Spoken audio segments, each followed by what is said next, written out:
an episode of the Oprah show, and it was a conversation with women entrepreneurs who had built successful businesses based on their passion. And so the next day, we were sitting in our office talking about, if you weren't a teacher, what would you do? And this woman was the head of school at the time. And she said that her favorite thing was connecting with parents and making things feel easier for their family. And I said, oh yeah, I love that too, because she and I really were I was a music teacher in the school, so I knew every family and I was in touch with all the families and really making that happen. And we thought, oh, wouldn't it be fun to do a little bit more of that in our normal teaching lives, like just as an extra for the parents. And then from there, we did it one day at our school. We just put together a workshop answering questions from parents that we get over and over and over again. And then the school down the street called and said, or could you do that for us? And then it grew from there. And so that was 23 years ago, I think. And for 18 and a half years, I had a company with this other person called Parenting Power. And then in COVID, we decided that after 18 and a half years, it was time that business had grown into an adult and it could go on its way and we would do our own things, try something different. And so I've been continuing on this work on my own, but that's really how we got into it at first. I find it fascinating that, sometimes it's a television show, it's a conversation, it is being at a conference that triggers on new things. Like my podcast was born because I was sitting in a conference room listening to a gentleman talk about how to create a podcast. And I thought, I can figure this out on my own. Right. But it's these little signs that come along the way, per se, to direct us to where we need to go. Yes. So, and I love it so much because I get to watch the lights go on in people's eyes. I get to watch parents' shoulders go down as they realize that it's possible. They found a new way to approach a struggle or a challenge within their families.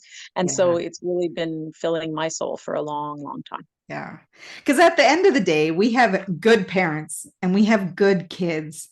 And it's just being able for them to be in that place of alignment where they can communicate with a lot more ease than like you had in the bio, talking about feeling like you're nagging and yelling. And I know one of the questions that always comes up is, am I doing a good job as a parent?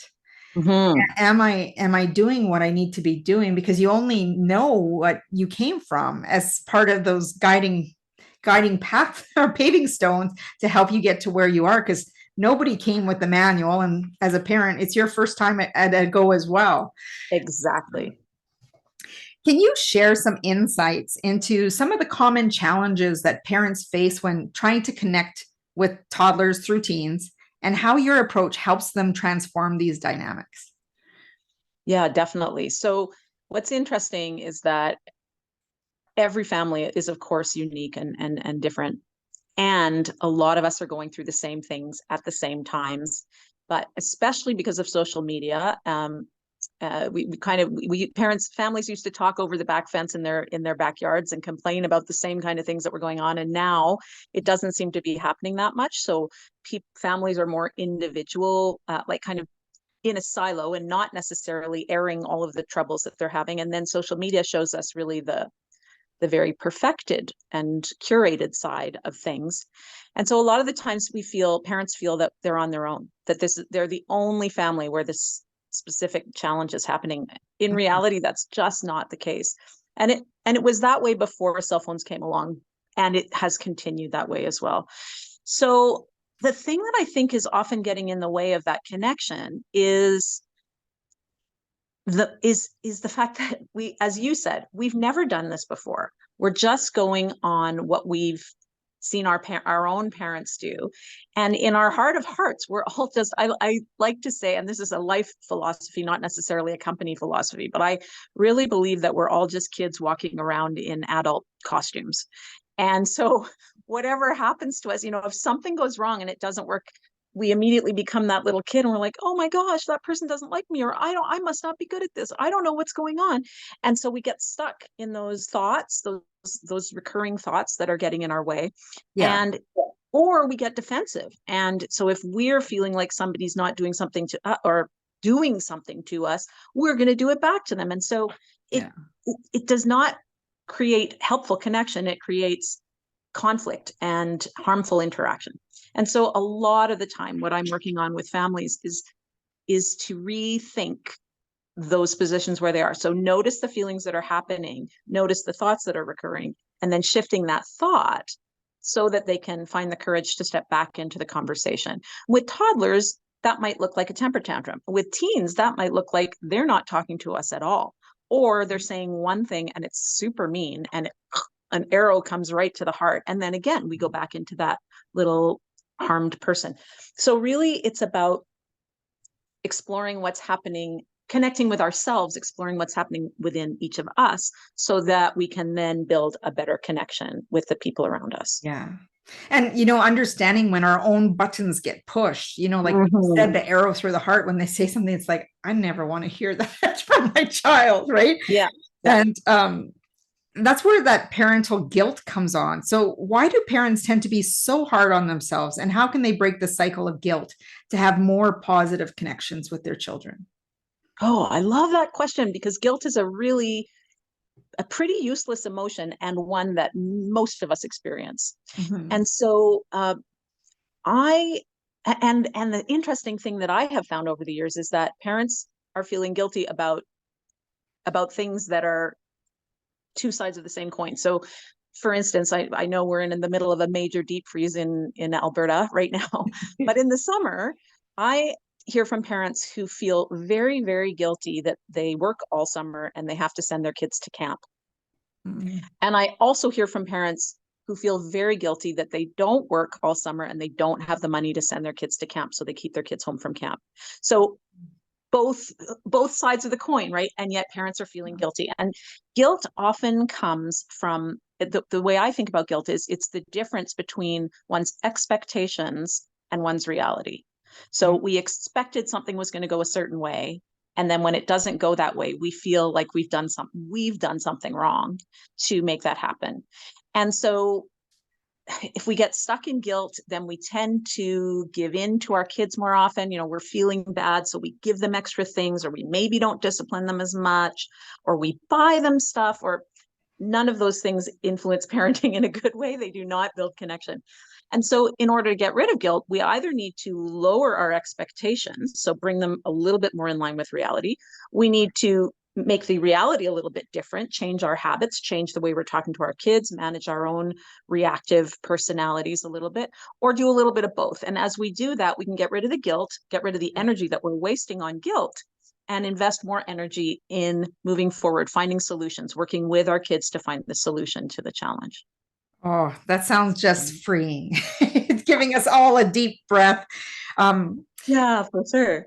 yeah. What communication strategies do you find most effective in helping parents shift away from that feeling of nagging and arguing and yelling to moving to that safe, respectful conversations with their children?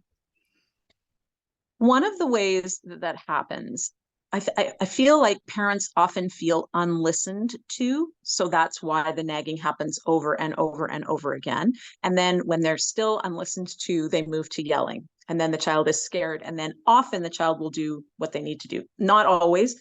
And then it can escalate again. So I think if we bring that back to this idea that kids aren't listening, then one communication strategy that I talk about with a lot of families is this idea that we've taught our kids to not listen. So kids have a really good understanding, because we all have many, many habits, and kids have a really good understanding that we're probably going to say something two, three, four times before we get to that yelling place, or before we walk in and pick the kid up and make them do it, or whatever the thing is. There's some kind of cue that we give our child that Yeah. says, this is the time you need to listen to me. Like, we're done here. That we Hmm. pull the computer out of their hands, or the vein is bulging in our neck, or we're turning red, or whatever it is. It's the cue that says, Yeah. oh, this time I need to listen.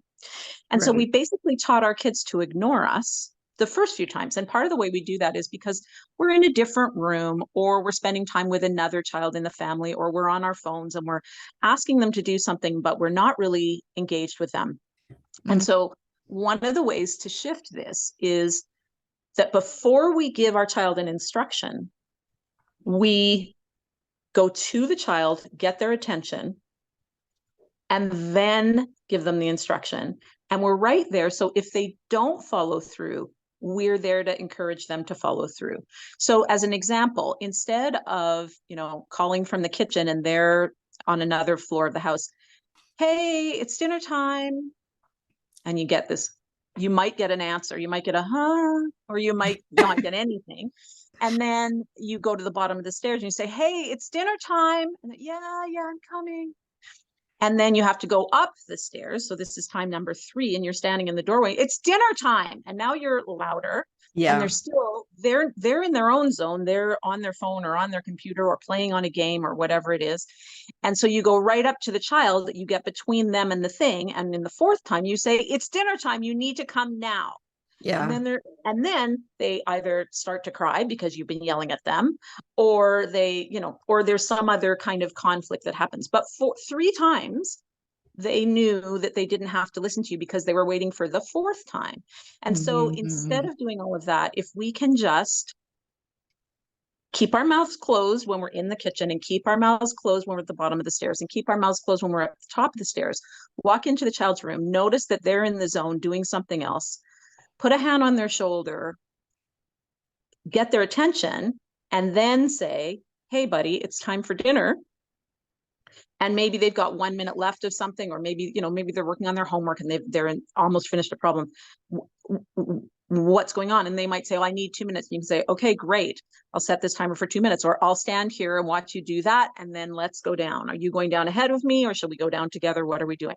So when we only ask once and we're there to facilitate the request actually happening, then there's a positive interaction. We connected with the child. We lost that feeling of being disrespected, and we didn't need to yell. It took a moment, but it was going to take the moment anyway. We were going to have to go up the stairs. We were going to have to go into the room. So let's go and do that before we start getting frustrated.